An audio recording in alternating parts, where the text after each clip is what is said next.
안녕하세요. 저는 경향신문 데이터 저널리즘 팀에 있는 박채음이라고 합니다. 평소에 존경하던 분들 앞에 서련이 너무 떨려서 중간중간 자료를 보면서 진행하겠습니다. 저희는 약 4달 전에 해병대 채모상병 1주기를 맞이해서 제작한 저희의 컨텐츠를 잠깐 소개하는 이야기를 드려볼까 해요.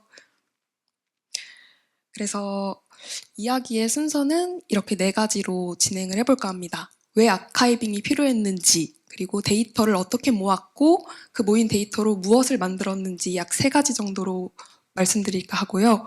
또 그것의 기술적 의미를 저희가 톱파본 내용들을 함께 공유드리고자 합니다. 먼저 작년 7월 19일에 실종자 수색작전 중에 해병대 채모 당시 일병이 사망한 사건이 있었고, 그 후로 사건의 진실을 규명하는 과정에서 여러 변곡점을 맞이하면서 사건은 수사 개입으로 확대되어서 흘러가게 됩니다. 이 속에서 사안과 관련한 다양한 기관 그리고 사람들이 등장하게 되고 점차 사건에 대한 총체적인 이해가 조금 어려워진 측면이 있었습니다. 그래서 이 지점이 저희 기획의 직접적인 시작이었습니다. 채병대 수사외압 사건을 자세히 들여다보면서 저희는 지난해 7월 중순부터의 어떤 시계열적인 흐름, 그리고 특히나 흐름 속에서 중요했던 내용들, 그리고 인물들 간 이루어진 통화 내역들을 좀 중심적으로 사건을 꿰어볼 수 있지 않나라는 내부적인 합의가 이루어졌습니다. 그렇다면 우선적인 관건은 데이터의 수집이었는데요. 사실 저희가 제목으로 말씀드린 것과 같이 복잡한 사안 속에서 길을 잃지 않도록 콘텐츠를 제작해보고자 했는데 그랬던 가장 직접적인 이유는 데이터가 너무 많다는 점이 있었습니다. 다만 그래서 데이터를 모으는 것 자체는 사실 어려운 일은 아니었습니다. 그렇지만 중요한 것은 언론계 그리고 뉴미디어라는 그런 다양한 채널을 통해서 무수히 쏟아져 나오는 그런 세상병 관련 이슈들을 그것들 사이에 옥석을 가려내는 일이 저희에게 중요하게 생각되었고, 그래서 저희는 비교적 공신력 있는 언론사를 좀 추려서 중점적으로 살펴보기로 했습니다. 언론사 홈페이지에서 키워드를 검색하거나 최상병 사안을 기획으로 연재하고 있는 부분을 중점적으로 살피거나 기사 안에 있는 해시태그 주요 내용들을 좀 살펴보면서 데이터를 모았고, 아래 구글, 네이버, 다음과 같은 포털도 추가적인 자료를 서칭하기 위해 활용했습니다. 또 이렇게 저희가 스프레드시트를 통해서 데이터베이스를 구축을 해왔는데 이 과정이 좀 어느 정도 진척이 된 다음에는 사회부와 협업을 진행을 했습니다. 이 현장에서 보아오신 최상병 관련 이슈를 계속 팔로잉 해오셨기 때문에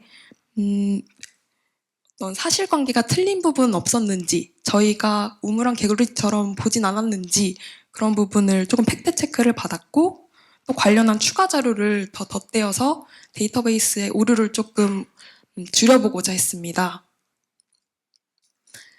그래서 저희가 이렇게 모인 데이터로 만들어낸 것은 무엇이냐라는 점을 약 3가지 정도로 말씀드리고 싶은데요. 첫 번째는 데이터베이스라는 그 아카이빙 그 자료 그 자체입니다. 저희가 사회부와 함께 모아온 그간의 데이터베이스는 그 자체로 아카이빙 자료였을 뿐만 아니라 이후에 저희가 인터랙티브 콘텐츠를 제작할 때 기초 자료로서 충분히 활용하는 자료이기도 했습니다. 글자가 좀 작아서 잘 안 보이시겠지만 뭐 챕터, 타입, 태그 이런 것들이 저희가 인터랙티브 콘텐츠 제작에 있어서 중요한 네이밍으로 작용을 했고, 이것을 데이터베이스 안에서 미리 구축을 해놓았던 것이 저희가 말씀드리고 싶은 부분이고요. 그리고 또 이 데이터베이스 안에는 인물 정보와 연락 정보도 함께 담았는데 이것은 실제 조금 뒤에 설명드릴 SVG 이미지를 제작할 때, 그리고 통화 기록 그래픽을 제작할 때 중요한 키워드로 작용을 했습니다. 그래서 이와 같은 종합 데이터베이스가 구축된 것을 짧게나마 보실 수 있겠고요. 두 번째로 저희가 만들어낸 결과물은 인물 관계도입니다. 실제 이 인터랙티브 페이지 안에서 메인으로 담긴 부분이기도 했는데 사실 복잡한 사안이지만 최대한 간결하고 그러나 세세한 부분을 놓치지 않는 것을 목표로 했기 때문에 이런 한 컷 안에 모든 내용이 다 담길 수 있도록 한 구성입니다. 그래서 사실 흐름에서 중요한 이슈들을 위 상단의 중요, 경로, 거짓과 같은 태그를 씌워서 그 태그를 검색하면 그에 맞는 내용들만 소팅돼서 사용자가 보실 수 있도록 저희가 구성을 했고요. 추가적으로 그것은 화면의 코드 중 일부를 캡처를 한 것인데 가장 왼쪽에 보이시는 것은 실제 제이슨 파일에서 태그라는 키에 경로라는 밸류 값이 들어있다라는 가정을 했을 때 그것이 가운데 있는 코드 안에서 이렇게 활용이 되구나라는 것을 조금 보여드리고 싶었고 가장 오른쪽에 있는 코드는 선택된 박스들이 하나씩 불이 들어오면서 어떤 방식으로 SVG의 모양이 변화되는지를 조금 구현해본 코드의 일부를 보여드린 것입니다. 추가적으로 이 화면은 SVG를 제작한 일러스트 AI 화면의 일부인데요.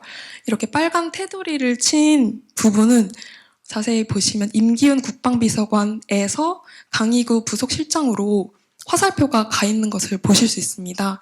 이것을 앞서 말씀드렸던 인물별 코드 부호화를 말씀드렸는데 오른쪽에 있는 빨간 테두리와 같이 ID 102-113 이런 식으로 저희가 인물들의 코드를 이 SVG 제작 당시부터도 같이 담아두었다는 것을 보여드리겠습니다. 그리고 이 부분도 저희가 화면에 실제 코드를 실행하는 모습을 같은 부분의 모습을 한번 보여드리는 건데요. 실제 오른쪽의 화면과 같이 임기훈에서 이런 식의 모습이 보일 때 해당되는 코드의 G 태그 안에 있는 아이디가 같은 동일한 것을 보이는 것을 알 수 있습니다. 그리고 저희가 마지막으로 만들어낸 결과물은 통화 기록표인데요. 이 또한 저희가 앞서 구축한 데이터베이스에 담긴 연락 정보, 특히 수발신자의 코드, 연락 횟수, 통화의 시간 이런 데이터를 활용해서 제작을 했습니다. 제작에는 주로 D3 라이브러리를 많이 활용을 했고 인물별로 혹은 기간별로 그리고 연락의 횟수와 그 연락할 당시의 통화 시간까지 소팅을 해서 한눈에 보실 수 있도록 표로 제작을 해보았습니다. 그래서 그렇게 제작된 저희의 콘텐츠의 의미를 잠깐 생각을 해보았는데 사회적인 의미로서는 현재도 여전히 진행 중인 사안이기 때문에 이 사안에 대한 보다 포괄적이고 직접적인 이해를 돕는 자료로서의 기능이 있지 않나라는 생각을 했고 또 기술적인 영역으로 생각해 봤을 때는 사실 재활용 가능한 모듈을 저희가 한번 제작해 본 시간이 아니었나라는 생각을 해봅니다. 왜냐하면 현재도 굉장히 뜨거운 이슈인 명태균 게이트의 흐름을 파헤치는 그런 저희 콘텐츠를 저희가 다음 주 초쯤에 출고를 할 예정인데 그때 지금 이 해병대 수사 외압 콘텐츠를 제작할 당시에 모든 자료를 많이 재활용해서 틀을 했습니다. 그것이 가능했던 이유를 뭘까라는 생각을 해봤는데 크게 두 가지가 있었습니다. 첫 번째는 상당히 시간대별로 진행된 사안이라는 시계열적인 특성과 그리고 두 번째는 인물들 간의 관계가 도드라지는 콘텐츠였기 때문이라는 생각을 했습니다. 두 가지의 그런 특성 때문에 저희가 또 한 번 이 틀을 가지고 조금 공수를 덜 들이면서 콘텐츠 제작을 해볼 수 있지 않았나라는 생각을 해봅니다. 그리고 이제 마지막으로 콘텐츠를 마무리도 하고 또 이 자리를 준비함에 있어서 데이터 저널리즘이란 도대체 뭐지? 라는 생각을 하면서 원론적인 궁금증이 생겨서 위키백과를 좀 찾아봤는데요. 찾아보니 단순히 통계 수치를 활용하는 것을 넘어서 새로운 사실을 찾아내는 것이라는 설명이 나왔습니다. 이 부분에서 저는 부단히 인사이트를 제공하기 위해 노력하는 것이 데이터 저널리즘이구나 라는 깨달음을 다시금 얻었고, 사실 모두가 아시다시피 그 과정이 대체로 항상 늘 지난하고 어렵고 선례도 없고 그래서 막막한 작업인 경우가 사실 되게 많은 것 같습니다. 그렇지만 이 짤처럼 약간 진득하게 사실 그렇다 할지라도 매번 할 때마다 새로워야 한다는 압박감이 항상 짓누르지만 그럼에도 불구하고 지금 보유하고 있는 데이터 안에서의 최선, 지금 보유하고 있는 데이터 안에서의 최대의 인사이트를 주려고 이렇게 매 순간 재미있고 매 순간 새로운 기분으로 해나가야겠다는 생각을 했습니다. 그래서 이 자리를 빛내주신 많은 분들도 저와 같은 마음이셨으면 하는 마음으로 저희 팀 이야기를 마무리하겠습니다. 감사합니다. 네, 감사합니다. 박채용 기자님 발표 감사드립니다.